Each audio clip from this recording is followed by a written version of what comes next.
Welcome back to another episode of Clothing Briefs.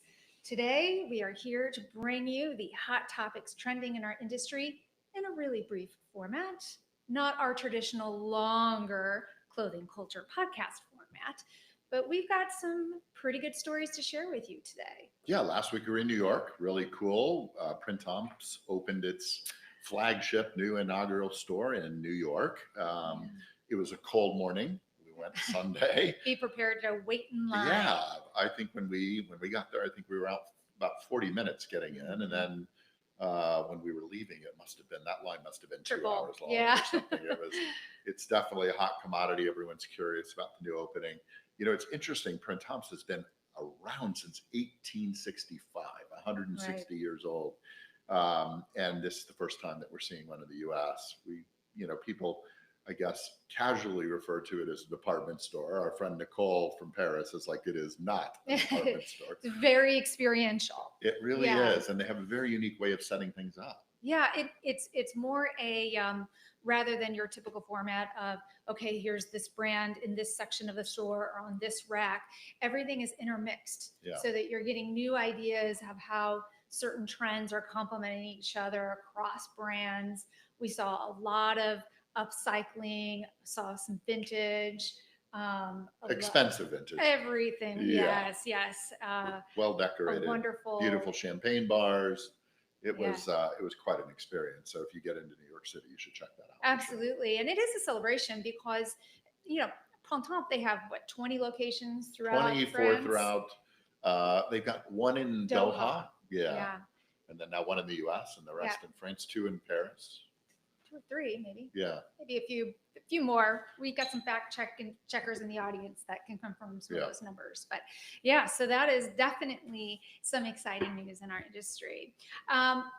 Something else, when we were sitting with our friends last week that are all colleagues in this space, and I'm sure some of you are hanging out with us right now. Hello. One of the things that we talked quite a bit about was this kind of musical chairs that's happening amongst the CEOs, C-suites, creative directors of some of our major luxury labels. Yeah. And I think it's kind of in response to an interesting, dynamic going on in the industry where more and more brands are having a little bit of a challenge. Yeah, there's a lot of speculation as to, are all of these decisions good? Will the brands be able to maintain their DNA, or will it be completely shook up? Lots of different motivations for some of those shifts that are happening. There's a UK-based company that it's a Primark. little bit more of a traumatic response to some allegations of inappropriate behavior towards women. So the CEO has stepped down. They have an interim CEO until they figure out next move. So that was kind of a shocker. We're also seeing change come to Versace. Yeah, that's been in the news for a while. The whole conversation of what Donatella moving on, Yes. and officially in April, Dario Vitale will take over. He's a Naples-based designer. He's been at D Squared, Bottega Veneta, Miu Miu, all these different places, and that'll be interesting to see what happens at Versace with those changes. Yeah, it's great that they've brought in an Italian designer. I think that's really appropriate for the brand, and certainly brands like Miu Miu have been very decorative in the past, as is Versace. So it'll be interesting to see how that translates in the future. Sure. We've got not quite the luxury space, but more the everyday apparel space of Kohl's. Ashley Buchanan is taking over CEO. Taking over. That's right. So previous locations, Walmart, Michael's companies, he is coming in specifically to address some of the challenges they've had. Well, Kohl's has had this kind of up and down roller coaster ride for quite some time, and hopefully they can figure out a way. They're a giant in the industry and serve their sector well. They do, and I think that there have been a lot of concerns on sales decreasing, quality challenges. So it'll be nice to see kind of a recommitment towards doing better there. Agreed. Yeah. We've got changes at Maison Margiela. Glenn Martin's taking the helm. Yep, for sure. Yeah. He has, of course, done wonderful work at Diesel, kind of, getting that brand feeling alive again. And so we'll see what happens there.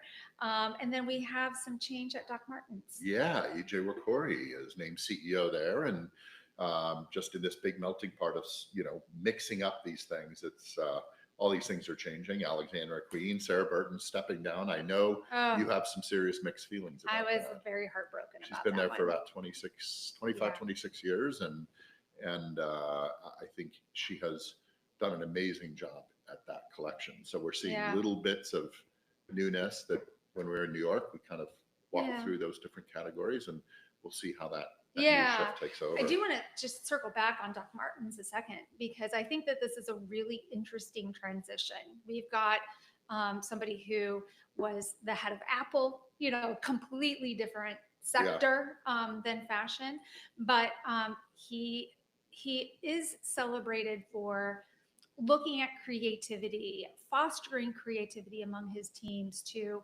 find innovation. And so, here we've got this brand that's been around a very long time, has its signature styles, and it'll be interesting to see how his fostering creativity might make some shapes. Well, surely Doc Martens a legacy brand. So. Right, exactly. Yeah. So, and then of course, we've got Loewe. Yeah. So the two kind of head founders, creators behind Parenza Schuler, taking the helm there. A lot of people have mixed feelings, but generally pretty excited because they're a dynamic team. And I think that they're really looking to bring elevated craftsmanship, sustainability, modern aesthetics to the brand. So a lot happening in this world. Yeah. Yeah. And probably more to follow with the I'm industry. sure it'll be interesting what happens in this next week. So, one of the things that we've talked about that's also an ongoing conversation, more and more brands are announcing that they are going to be making a commitment towards sustainability. And, we've talked about on several of our podcasts how that can be challenging because of the limitations of supply and the exclusivity of sustainable materials and so forth. There's great evolution happening in that space and some wonderful new products and solutions out there. And I'm glad that more companies are putting a stake in the ground saying, hey, we are going to start doing what we can. But what I find really interesting about this is also in the news, the EU has announced a omnibus simplification package. So this is almost like the opposite of announcing sustainability initiatives because they're reducing sustainability regulations for companies. But this is kind of this whole spectrum, right? Yeah. Europe was really dynamically charged on digital passports. Still, I think they're working on that. Sustainability initiatives. They've embraced the reality that we've got to do something to save our own planet.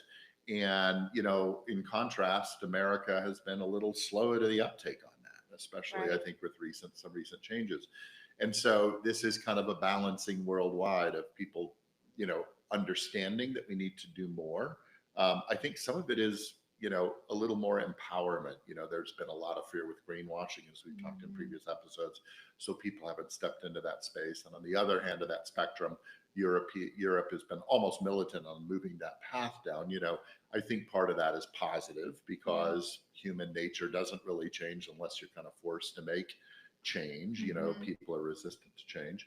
And so, I think this playing field is rising the tide across both areas.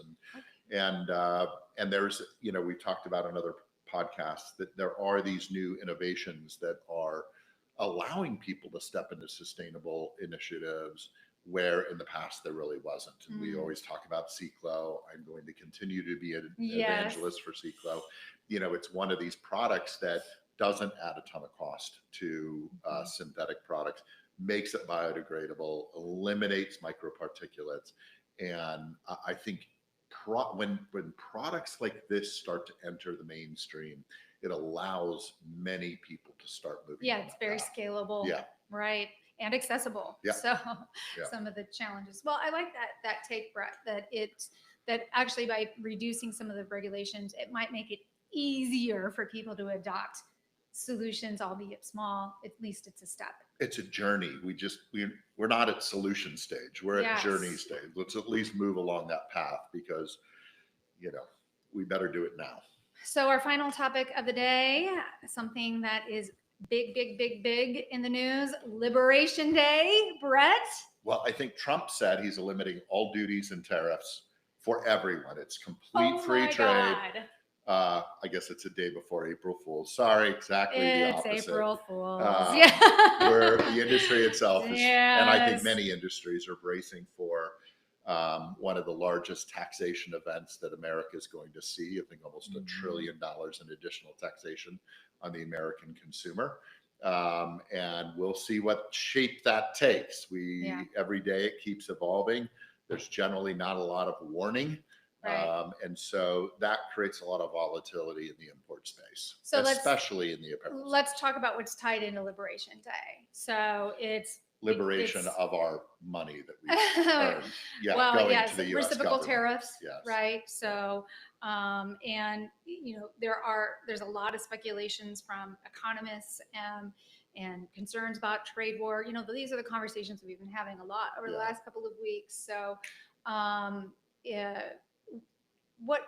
what thoughts do you have, Bret, with regards to managing concerns? I think, we've talked about in the past, this is certainly not a black and white issue. It's a gray issue. There should be the ability of fair and equal trade. America has products that the rest of the world wants, and there are trade barriers put up to protect, in-country trade in certain countries. And I think that part of that dialogue should be a healthy and ongoing dialogue. How do we build the ability to allow American exports to freely flow in or equally exchange, those rates and allow American exports flowing to those countries to be somewhat competitive. And so that's something that I don't think previous administrations have done at all well. We don't really have a large infrastructure for production in the U.S., especially in apparel. I think U.S. exports globally in apparel were less than 1%. So in our industry, we're not protecting much. And I think, today it seems like a pretty major knee-jerk pendulum swing when you're raising all of these things without building infrastructure or having dialogue to support or going in depth, understanding which areas you want to protect, which areas you want to balance, what makes sense. Behind it all, I think, honestly, it's simply the government taxing the Americans to get out of deficit. And that's where I'm going to maintain this bow that they're putting on it, that it's, a trade balancing thing that in many sectors and they're is reducing taxes, right? Well, they're going to maybe reduce some somewhere, but they're certainly elevating cost in other areas. It's a consumer tax. And remember, the thing that's interesting is that when they're talking about 20% increases in 20% increases in tariffs across the board or other things like that, is that it's bigger than that. There are already established duties which are taxable on imports that exist. This is an additional tariff on top of that. This isn't we're just leveling the playing field and going straight 20% across the board. There are already duties and tariffs we've been paying on imports. This is an additional tax on top of it. Right. So if you need some help figuring this out, navigating some of the space, trying to figure out how to diversify your portfolio for input, production and imports, feel free to reach out. We are keeping daily tabs on this, and so we can certainly be a good help. We do have an event happening tonight that we are hosting. It will be live streamed if you happen to not be in the St. Louis area, in partnership with STL Tech Week, which thousands of people descend upon the city to participate in workshops and panel discussions about technology. We are the only showcase that combines technology and fashion. It's Quantum Runway, the intersection between fashion and technology. We're live streaming. The event starts at 5:30. We can make sure to drop in some details if you're interested in attending that.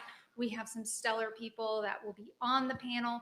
Bret will be speaking to technology with regards to apparel design and production delivery. We have Cheryl Smyer from Parkdale Mills and Ciclo, which we talked about just minutes ago. Garrett Gearson from Variant 3D, who is an absolute innovator in the world of robotic knitting and programming and 3D programming. And then Carolyn Willard, who was the first designer to actually run with a 3D model in her runway recently. So it's a pretty great panel. Feel free to join us because there's a lot of discussions that are trending in our industry that we're going to be addressing at that time. Don't forget to come back here next Tuesday at noon so we can catch you up on the latest of what's happening in our world. And our new season is about to drop for Clothing Culture Podcast Season 5. Don't forget to subscribe to stay apprised of upcoming episodes. There you go. Thanks.